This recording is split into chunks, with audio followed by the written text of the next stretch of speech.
Hello everyone, this is Namis Panigrahi and today we'll see basic inorganic chemistry and the first topic will be chemical bonding. हम यहाँ पे समझते हैं bonding क्या होता है.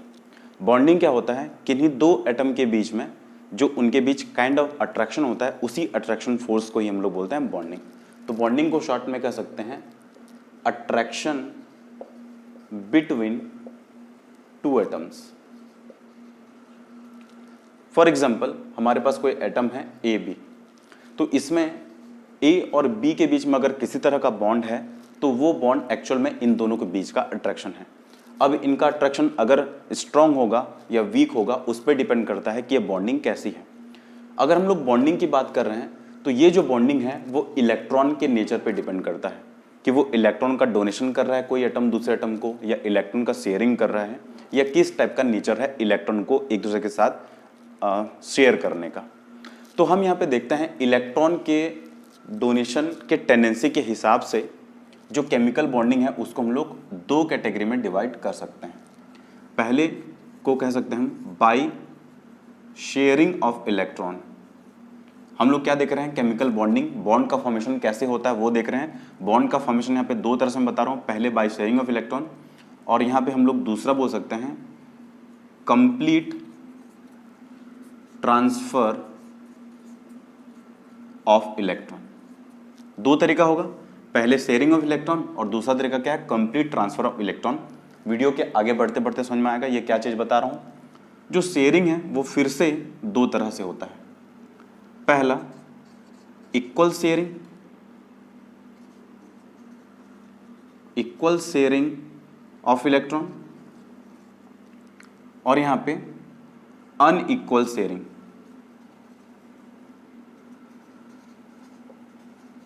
Of electron.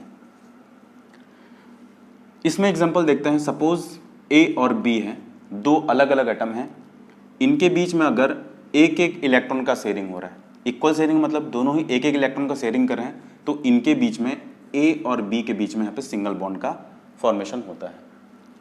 अगर ए और बी एक दूसरे के साथ दो दो इलेक्ट्रॉन का शेयरिंग करते हैं तो इनके बीच में एक डबल बॉन्ड का फॉर्मेशन होता है. अगर ए और बी तीन तीन इलेक्ट्रॉन का शेयरिंग करते हैं तो इनके बीच में फॉर्मेशन होता है ट्रिपल बॉन्ड. तो इसको हम लोग बोलते हैं single bond, double bond and triple bond. This is very basic. और इस टाइप का जो बॉन्डिंग होता है, इस प्रकार के बॉन्डिंग से हमको मिलता है कोवैलेंट बॉन्ड.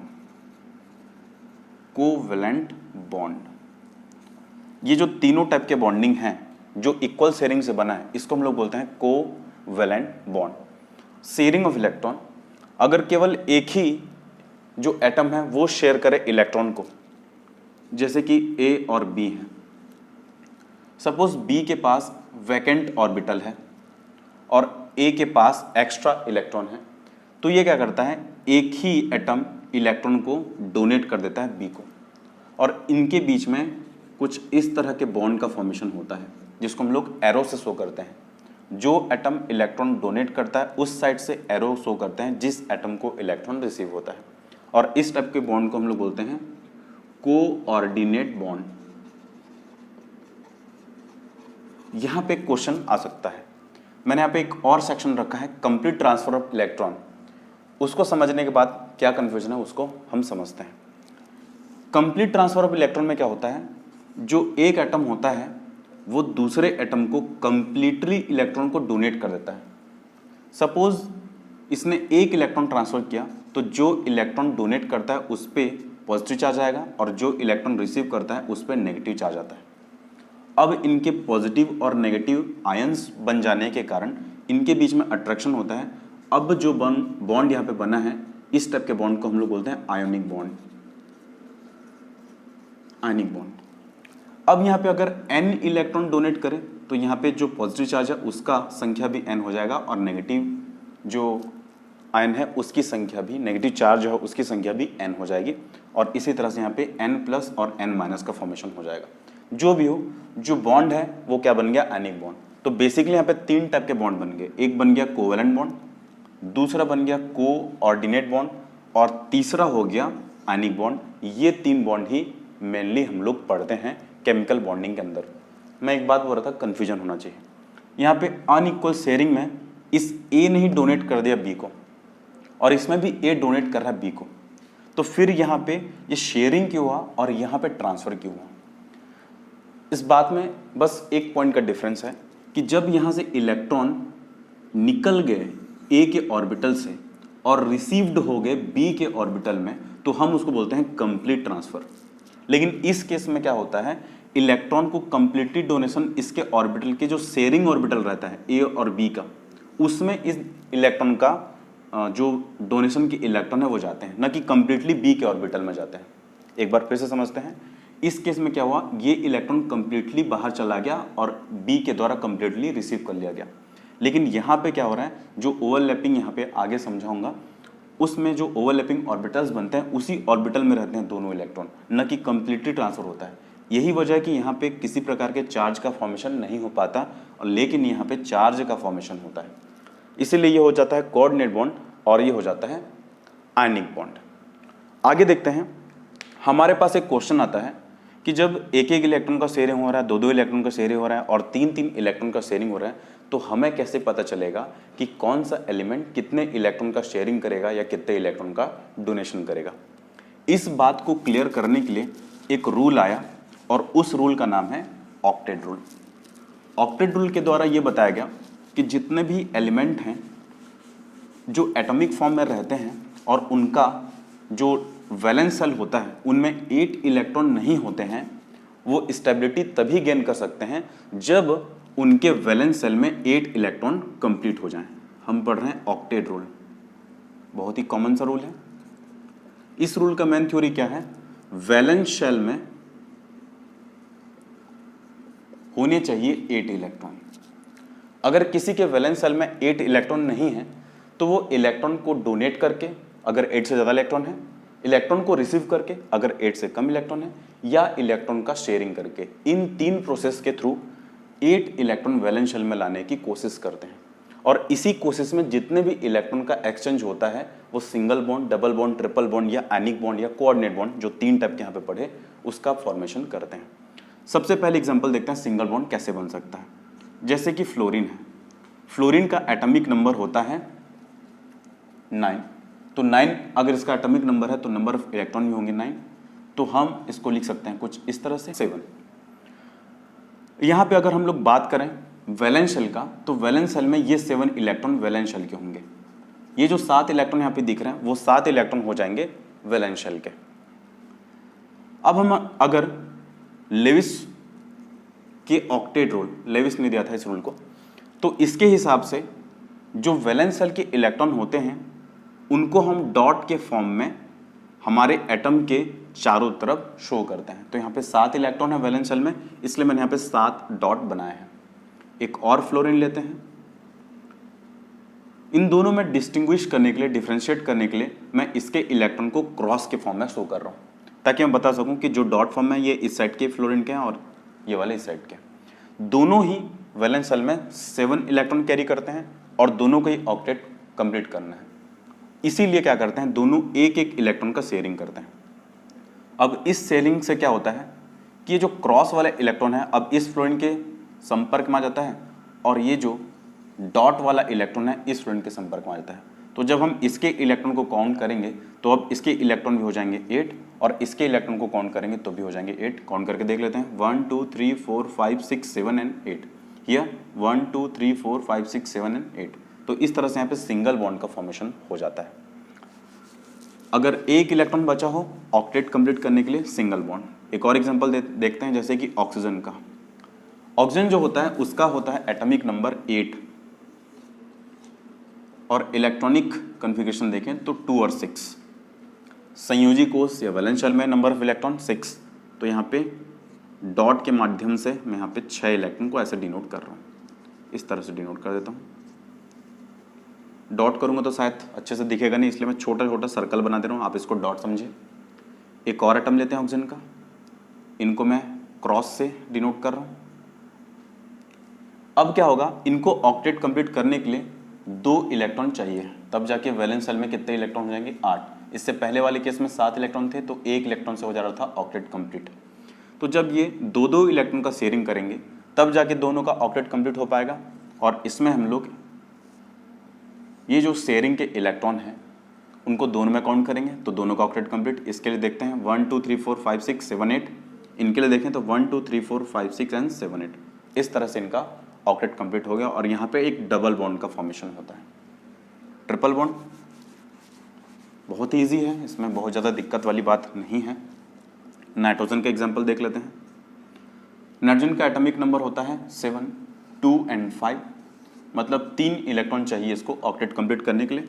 तो दूसरे नाइट्रोजन के अगर एटम ले लें तो इसके भी वैलेंस शेल में 5 इलेक्ट्रॉन, इसके भी वैलेंस शेल में 5 इलेक्ट्रॉन, और ये 3 इलेक्ट्रॉन आपस में शेयरिंग कर लेंगे। अगर मैं इसको ऐसे दिखा दूं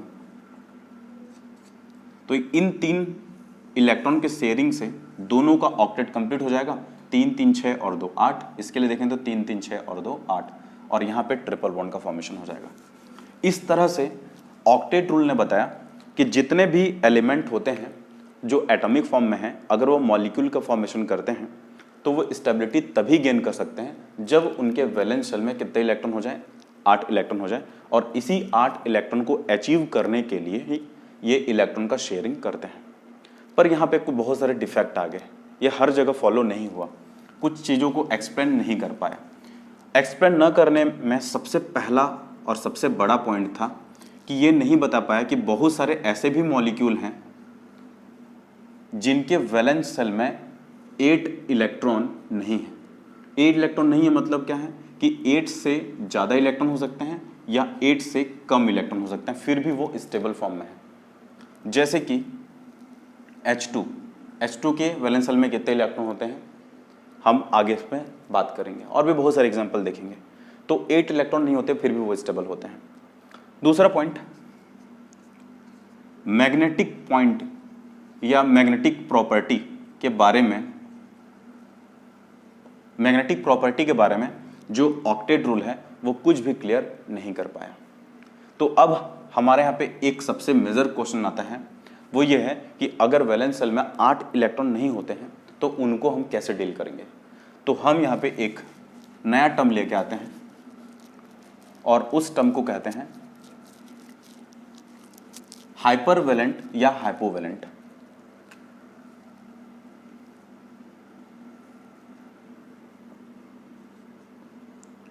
हाइपरवैलेंट एक होता है हाइपोवैलेंट। तो हाइपरवैलेंट क्या होता है, अगर वैलेंस शेल में, शॉर्ट में VS कर देता हूं, अगर वैलेंस शेल में 8 से अधिक इलेक्ट्रॉन हो जाए, 8+ इलेक्ट्रॉन हो जाए, तो हम उसको बोलते हैं हाइपरवैलेंट। अगर वैलेंस शेल में 8 इलेक्ट्रॉन से कम इलेक्ट्रॉन हो जाए, 8 से कम इलेक्ट्रॉन हो जाए, ऐसे कर देता हूं, इसको हम लोग ज़्यादा इलेक्ट्रॉन कर देते हैं, इसको बोल देते हैं कम इलेक्ट्रॉन। तो कम इलेक्ट्रॉन हो जाए तो हम लोग बोलेंगे हाइपोवैलेंट, और ज़्यादा इलेक्ट्रॉन हो जाए तो हाइपरवैलेंट। एग्जाम्पल से समझते हैं, जैसे कि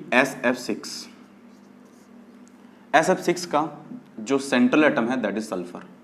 सल्फर का एटॉमिक नंबर होता है 16, 2 8 6, वैलेंस शेल में कितने इलेक्ट्रॉन है, 6 इलेक्ट्रॉन है। तो 6 इलेक्ट्रॉन को मैं कुछ इस तरह से दिखा देता हूं। ये जो क्रॉस बनाए हैं वो सब इलेक्ट्रॉन को शो कर रहे हैं सल्फर के। इसके साथ जुड़े हैं कितने फ्लोरीन, 6 फ्लोरीन, 1 फ्लोरीन, 2 फ्लोरीन, 3 4 5 और यहाँ पे एक 6 फ्लोरीन के इलेक्ट्रॉन को मैं छोटे छोटे सर्कल से शो कर रहा हूँ इस तरह से। जब सल्फर सेंट्रल एटम है तो इसके वैलेंस शेल में अब इलेक्ट्रॉन की संख्या कितनी होगी, अगर हम काउंट करें 1 2 3 4 5 6 7 8 9 10 11 12 इलेक्ट्रॉन। क्या ये ऑक्टेट रूल को फॉलो कर रहे हैं, नहीं। इसके वैलेंस शेल में आ गए हैं 8 से ज़्यादा इलेक्ट्रॉन, और जब 8 से ज़्यादा इलेक्ट्रॉन हो जाएंगे तो ऐसे मॉलिक्यूल को हम लोग बोलते हैं हाइपरवैलेंट मॉलिक्यूल। तो ऐसे मॉलिक्यूल भी एग्जिस्ट करते हैं जो ऑक्टेट रूल को फॉलो नहीं करते, और 8 इलेक्ट्रॉन से अगर ज़्यादा इलेक्ट्रॉन आ जाए तो हम उसको बोलते हैं हाइपरवैलेंट। क्लियर है। एक एग्जांपल देखते हैं हाइपोवेलेंट में क्या होगा, वैलेंस शेल में 8 इलेक्ट्रॉन से कम। मैं बात किया था हाइड्रोजन का, सबसे सिंपल है। हाइड्रोजन की अगर बात करें तो दोनों हाइड्रोजन के पास एक एक इलेक्ट्रॉन रहता है, ये बस 2 इलेक्ट्रॉन ही कैरी कर पाते हैं वैलेंस शेल में, तो ये ऑक्टेट से काफ़ी कम रहता है। तो इस तरह के जो एग्जाम्पल रहते हैं हम उनको बोलते हैं हाइपोवेलेंट टाइप ऑफ मॉलिक्यूल, मतलब इनके वैलेंस शेल में 8 इलेक्ट्रॉन से कम है। एक और एग्जाम्पल देख लेते हैं जो हाइपोवेलेंट है उनका एग्जाम्पल, जैसे कि BF3 में जो सेंट्रल एटम है दैट इज बोरान, और जो बोरान है उसका एटॉमिक नंबर होता है 5, तो 2n3। 3 is the number of electron in valence shell. तो मैं कुछ इस तरह से बोरान के जो वैलेंस शेल के इलेक्ट्रॉन डिनोट कर देता हूँ। इससे जो फ्लोरीन है वो कितने जुड़े हैं, 3, तो 3 फ्लोरीन भी कुछ इस तरह से मैं बना देता हूँ। 3 फ्लोरीन बन गए। अब यहाँ पे फ्लोरीन के इलेक्ट्रॉन को मैं क्रॉस से अगर शो करूँ तो यहाँ पे कुल इलेक्ट्रॉन की संख्या कितनी होगी, यहाँ पे 2, 4 और यहाँ पे 6। होना कितना चाहिए ऑक्टेट रूल के हिसाब से 8, अभी भी कितने हैं 6, मतलब ये 8 इलेक्ट्रॉन से अब भी कम है। तो ये भी जो एग्जाम्पल है वो हाइपोवेलेंट टाइप ऑफ मॉलिक्यूल के अंदर में आएगा। तो यहाँ पे 3 बातें हुई। जो मॉलिक्यूल ऑक्टेट कंप्लीट नहीं कर पाते किसी भी कारण से, तो उनमें 2 केसेस होते हैं, या तो ऑक्टेट से ज़्यादा इलेक्ट्रॉन रहे, ज़्यादा मतलब हाइपर, एग्जाम्पल देख चुके हैं SF6। अगर 8 से कम आए तो हम बोलेंगे हाइपोवेलेंट, एग्जाम्पल देख चुके हैं हाइड्रोजन और BF3 मॉलिक्यूल। ठीक है, जब ऑक्टेट रूल बॉन्डिंग को एक्सपेंड करने में कंप्लीटली सफल नहीं हो पाया तो एक नया रूल आया बॉन्डिंग को समझाने के लिए, मॉलिक्यूल के स्ट्रक्चर को समझाने के लिए, वो है VBT। पूरा नाम है वैलेंस बॉन्ड थ्योरी। इसके कुछ पोस्टुलेट्स हैं, उन पोस्टुलेट के बारे में पहले बात कर लेते हैं ताकि अच्छे समझ में आए। पहला पोस्टुलेट था जो एटम होते हैं वो स्टेबिलिटी के लिए मॉलिक्यूल का फॉर्मेशन करते हैं। सीधी सी बात, जो एटम जो परमाणु होते हैं वो स्वतंत्र अवस्था में नहीं रह सकते, इसलिए मॉलिक्यूल का फॉर्मेशन करते हैं। दूसरा, मॉलिक्यूल बनाने के लिए, मैं शॉर्ट में बता रहा हूँ सबको, मॉलिक्यूल फॉर्म करने के लिए इलेक्ट्रॉन का शेयरिंग करते हैं। मॉलिक्यूल बनाने के लिए इलेक्ट्रॉन का शेयरिंग करते हैं और इलेक्ट्रॉन के शेयरिंग से उनके बीच में आ जाता है कोवैलेंट बॉन्ड। तीसरा पॉइंट क्या है, ये जो इलेक्ट्रॉन होते हैं वो ऑर्बिटल्स में रहते हैं। ये इलेक्ट्रॉन ऑर्बिटल्स में रहते हैं और इलेक्ट्रॉन का शेयरिंग तभी हो सकता है जब ऑर्बिटल के बीच में एक प्रक्रिया हो जिसको बोलते हैं ओवरलैपिंग। मतलब ऑर्बिटल के बीच में ओवरलैपिंग हुआ तभी इलेक्ट्रॉनों का शेयरिंग हो सकता है। क्लियर है। चौथा पॉइंट, अगर 2 एलिमेंट के बीच में या 2 एटम के बीच में ओवरलैपिंग ज्यादा होगा तो जो बॉन्ड है उसका स्ट्रेंथ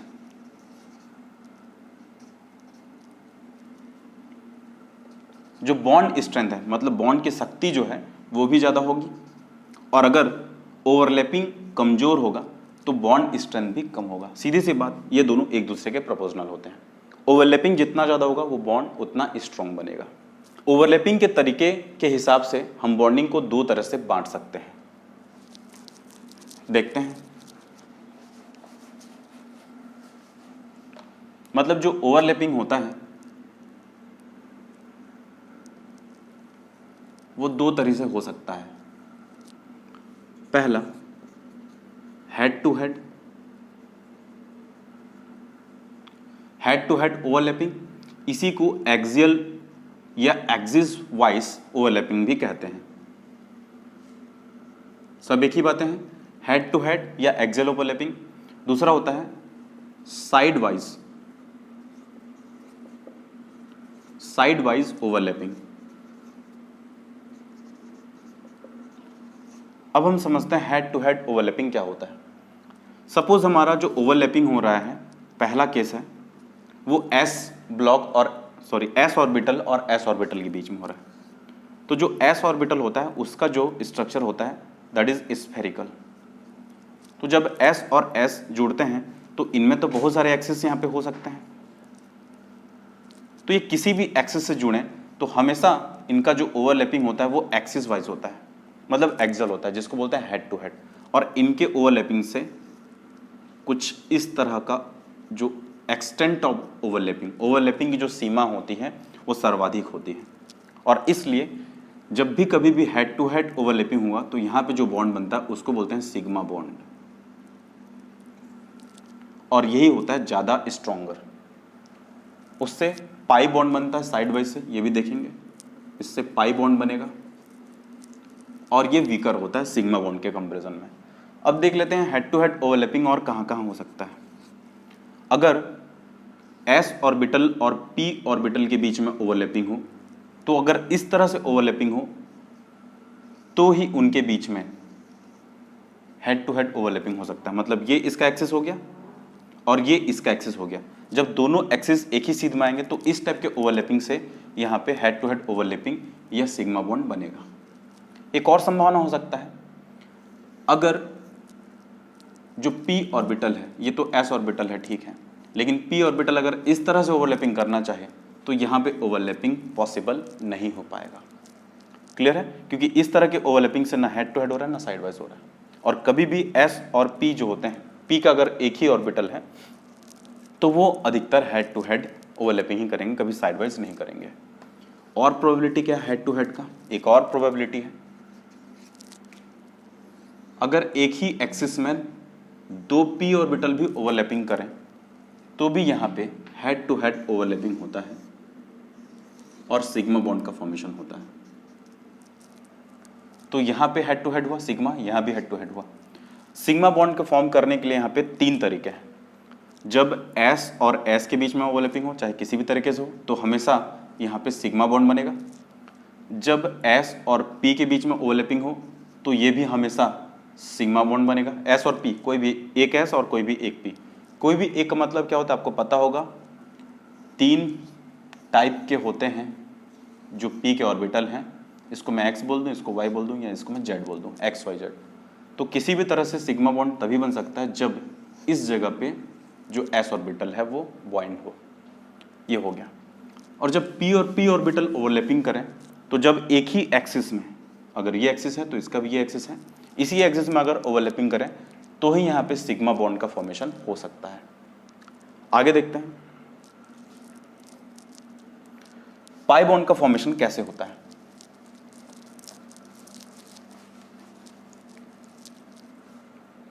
अगर p ऑर्बिटल साइड से जुड़े, ये इसका एक्सिस है, ये इसका एक्सिस है, दोनों एक्सिस एक साथ ऐसे ना जुड़ के दोनों साइड से जुड़ रहे हैं, ये साइड और इस लोब का ये साइड और ये साइड, अगर साइड से जुड़े तो इनके बीच में ओवरलैपिंग कुछ इस टाइप से होगा, और यहाँ पे जो बॉन्ड बनेगा, जो ओवरलैपिंग होगा, वो बहुत ही कमजोर होगा, हल्का सा होगा, और इसीलिए इस टाइप के बॉन्ड को हम लोग बोलते हैं पाई बॉन्ड। मैं बता चुका हूँ। और पाई बॉन्डिंग कब बनता है? साइड वाइज ओवरलैपिंग से। तो यहाँ पे एक निष्कर्ष निकाल सकते हैं, जब s और p, चाहे वो px हो, चाहे वो py हो, चाहे वो pz हो, कोई एक जुड़े, इनमें से कोई एक ही रहे, तो हमेशा यहाँ पे सिग्मा बॉन्ड बनेगा। s और s जुड़े तो भी हमेशा सिग्मा बॉन्ड बनेगा। अगर px और px जुड़े तो भी सिग्मा बनेगा। लेकिन कब? जब अगर ये एक ही एक्सिस में जुड़ेंगे। अगर px और px साइड से जुड़े कुछ इस तरह से तो क्या बन जाएगा? पाई।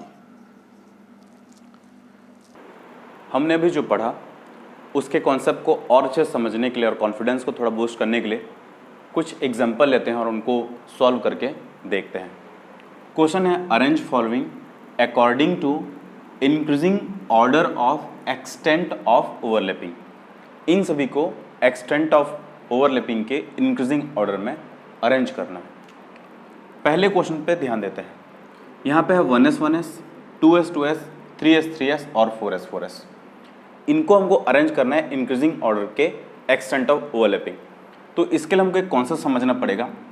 जो एक्सटेंट ऑफ ओवरलैपिंग होता है, जिसको मैं EO लिख रहा हूँ, वो इनवर्सली प्रोपोर्शनल होता है साइज के। किसके साइज के? ऑर्बिटल के साइज के। यहाँ पे अगर हम देखें 1s 1s का, तो इसका साइज होगा स्मॉलर, 2s 2s का साइज इससे थोड़ा लार्जर, 3s का और लार्जर, और 4s 4s का और लार्जर। ऐसा क्यों हुआ? क्योंकि अगर हम न्यूक्लियस में देखें 1s इस जगह पे रहेगा, 2s इस जगह पे, 3s इस जगह पे और 4s इस जगह पे। मतलब इनका जो रेडियस है वो बढ़ते जाएगा, इसलिए इनका साइज भी बढ़ता जाएगा। और अगर साइज ज़्यादा होगा तो एक्सटेंट ऑफ ओवरलैपिंग कम हो जाएगा। अगर मैं इनको साइज के अकॉर्डिंग इंक्रीजिंग ऑर्डर में अरेंज करना चाहता तो ये ऑर्डर रहता।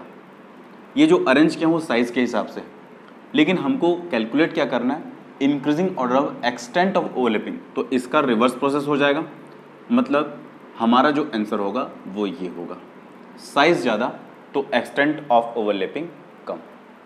एक और तरीके से भी देख सकते हैं, जो सामने 1 2 3 4 दिख रहा है वो होता है प्रिंसिपल क्वांटम नंबर। तो इससे भी कंपेयर कर सकते हैं। अगर प्रिंसिपल क्वांटम नंबर ज़्यादा होगा, मतलब 1 2 3 4, तो न्यूक्लियस से डिस्टेंस बढ़ेगा, तो साइज बढ़ेगा, तो एक्सटेंट ऑफ ओवरलैपिंग कम होगा। सीधी सी बात, अगर ये नंबर ज़्यादा मिल गया तो उनका एक्सटेंट ऑफ ओवरलैपिंग कम होगा। इसके लिए n का वैल्यू सबसे कम है, इसका एक्सटेंट ऑफ ओवरलैपिंग सबसे ज़्यादा, इसके लिए n का वैल्यू सबसे ज़्यादा, तो एक्सटेंट ऑफ ओवरलैपिंग सबसे कम। तो ये हो गया पहले का आंसर। दूसरा 2p 2p 3p 3p 4p 4p and 5p 5p same. आप देख सकते हैं सारे के सारे p हैं, सभी में सिग्मा बॉन्ड है या पाई बॉन्ड यहाँ पे मेंशन नहीं है, तो एक ही टाइप के बॉन्डिंग है जो भी है। तो इसमें भी यही कॉन्सेप्ट होगा एंड सेम टू सेम इसका आंसर भी आ जाएगा। थर्ड नंबर पे आते हैं, 2s 2s 2s 2p 2p 2p sigma bond बना रहे हैं और 2p 2p पाई बॉन्ड बना रहे हैं। तो अब यहाँ पे एक्सटेंट ऑफ ओवरलैपिंग कैसे पता करेंगे? तो इसके लिए हमको, ये पहला कॉन्सेप्ट था जिसमें साइज के इन्वर्सली प्रोपोर्शनल होता है, इसमें हमको दूसरा नंबर का कॉन्सेप्ट समझना पड़ेगा, और वो कॉन्सेप्ट है जो एक्सटेंट ऑफ ओवरलैपिंग होता है। ये दूसरा कॉन्सेप्ट है, वो प्रोपोर्शनल होता है डायरेक्शनल कैरेक्टर के। डायरेक्शनल कैरेक्टर के अब यहाँ पे क्वेश्चन आता है डायरेक्शनल कैरेक्टर क्या होता है। अगर हम s ऑर्बिटल की बात करें तो s ऑर्बिटल में इलेक्ट्रॉन की पाए जाने की प्रोबेबिलिटी हर एक स्फीयर में, ये स्फीयरिकल होता है इसलिए हर एक जगह पे संभावना रहती है इलेक्ट्रॉन के पाए जाने की, इसमें कोई नोड नहीं पाया जाता। लेकिन जो p होता है इस जगह पे नोड है, मतलब यहाँ पे इलेक्ट्रॉन की पाए जाने की संभावना कम है, यहाँ पे इलेक्ट्रॉन की पाए जाने की संभावना ज़्यादा है, इस जगह पे इलेक्ट्रॉन के पाए जाने की संभावना कम, यहाँ पे कम और यहाँ पे सबसे ज़्यादा। कुल मिला के किसी पर्टिकुलर डायरेक्शन पे अगर पार्टिकल की पाए जाने की प्रोबेबिलिटी ज़्यादा होती है तो उसको हम लोग बोलते हैं डायरेक्शनल कैरेक्टर उसमें है। और अगर इसमें हर जगह पे इक्वल होता है, हर एक एक्सिस में इक्वल होता है, तो हम बोलते हैं कि इसमें डायरेक्शनल प्रॉपर्टी नहीं है, क्योंकि सभी डायरेक्शन में एक ही टाइप के पाने की प्रोबेबिलिटी है इलेक्ट्रॉन को। यहाँ पे किसी पर्टिकुलर डायरेक्शन पे इलेक्ट्रॉन को पाए जाने की प्रोबेबिलिटी सबसे ज़्यादा है, इसलिए हम कहेंगे कि P में डायरेक्शनल प्रॉपर्टी है, S में डायरेक्शनल प्रॉपर्टी नहीं है। तो हम लोग यहाँ पे एक निष्कर्ष निकाल सकते हैं, जो S होता है उससे ज़्यादा डायरेक्शनल कैरेक्टर होता है किसमें? P में। और एक बात हम लोग यहाँ पे नोट कर लेंगे, किसी भी अनहाइब्रिड ऑर्बिटल से जो हाइब्रिड ऑर्बिटल रहते हैं उनका डायरेक्शनल कैरेक्टर ज़्यादा रहता है। आगे मैं जब हाइब्रिडाइजेशन पढ़ाऊंगा तो ये और ज़्यादा क्लियर होगा। जो हाइब्रिड ऑर्बिटल होते हैं वो कुछ इस तरह से होते हैं, एक लोग काफ़ी बड़ा, एक लोग काफ़ी छोटा होता है। तो इसमें इस जगह पे पाए जाने की प्रोबेबिलिटी बहुत ज़्यादा और यहाँ पे बहुत कम, मतलब हाइब्रिड ऑर्बिटल की जो प्रॉपर्टी होती है, डायरेक्शनल कैरेक्टर होता है, वो सबसे ज़्यादा होता है।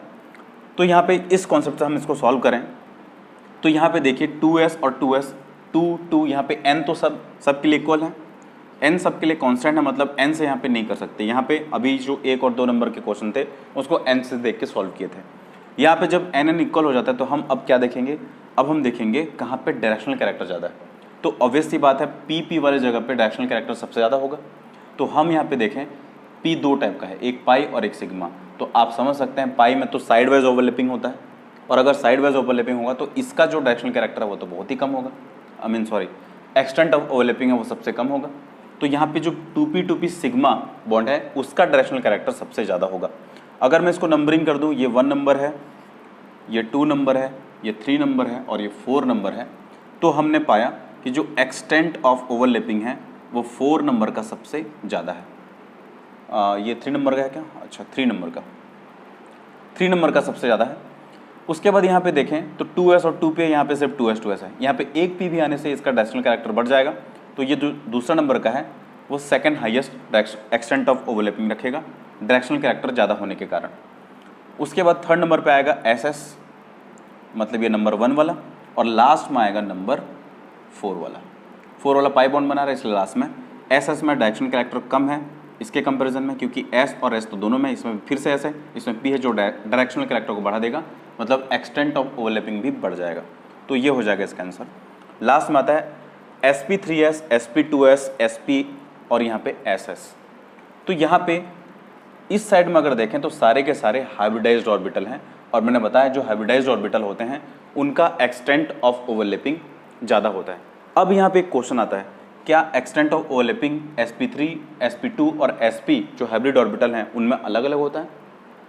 तो उसका जवाब है नहीं। जो डायरेक्शनल कैरेक्टर होता है, अगर उसको मैं डीसी बोलूँ, तो sp3 का, sp2 का और sp का वो ऑलमोस्ट सेम होता है, बिल्कुल बराबर होता है। तो फिर इसको हम लोग दोनों तरीके से सॉल्व नहीं कर पाएंगे, n के वैल्यू से सॉल्व नहीं कर पाएंगे, डायरेक्शनल कैरेक्टर से सॉल्व नहीं कर पाएंगे, क्योंकि डायरेक्शनल कैरेक्टर सबका सेम हो गया, हर जगह यहाँ पे ss भी है। तो अब क्या करें? तो अब हमारे पास ऑप्शन आता है 4th नंबर का पॉइंट। अब हम देखेंगे %s। अब ये %s क्या होता है वो समझाऊंगा, तो पहले समझते हैं।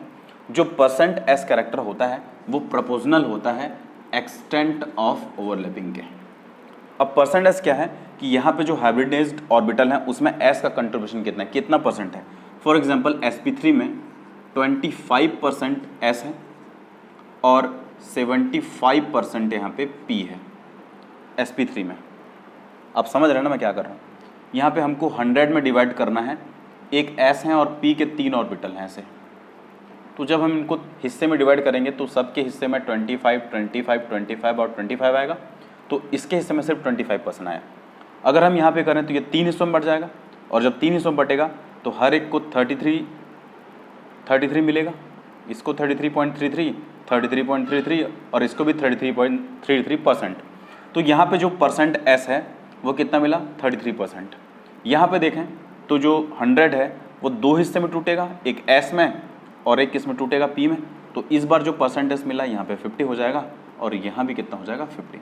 इस तरह से हमने यहाँ पे देखा कि यहाँ पे 25% है s कैरेक्टर, यहाँ पे 33% है, और यहाँ पे मिल गया हमको 50%। और ये तो जस्ट ऑर्बिटल है, हाइब्रिड अनहाइब्रिड ऑर्बिटल है, तो इसका हम लोग डायरेक्शनल कैरेक्टर से भी निकाल सकते हैं।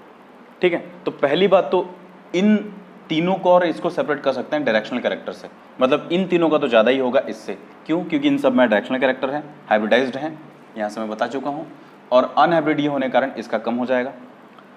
अब इन तीनों में जब कंपेयर करें डायरेक्शनल कैरेक्टर का तीनों का सेम हो गया। फिर हमने देखा %s कैरेक्टर। % कैरेक्टर वाइज हमने ये पाया कि सबसे ज़्यादा जो परसेंटेज है, अगर मैं नंबरिंग कर दूँ 1, 2, 3 एंड 4, तो %s कैरेक्टर 4 तो लास्ट में आएगा, ये बात क्लियर है। तो सबसे ज़्यादा s% किस में? sp में। तो यहाँ पे मैं 3 नंबर को हाईएस्ट एक्सटेंट ऑफ ओवरलैपिंग के लिए यहाँ पे रख रहा हूँ। उसके बाद इसमें 33% था तो यहाँ पे 2 हो जाएगा, और इसमें था 25% इसलिए यहाँ पे हो जाएगा 1, और लास्ट में यहाँ पे है 4। तो ये हो जाएगा यहाँ पे एक्सटेंट ऑफ ओवरलैपिंग का ऑर्डर। क्लियर है? इस तरह से हमने बहुत सारे कॉन्सेप्ट का यूज़ करके अलग अलग एग्जाम्पल से हमने सीखा कि हमें ऑर्बिटल अगर पता चल जाए तो एक्सटेंट ऑफ ओवरलैपिंग हम पता कर सकते हैं। नेक्स्ट क्लास में हम देखेंगे हाइब्रिडेशन और VSEPR थ्योरी। तब तक हमारे साथ आप बने रहिए। Thank you.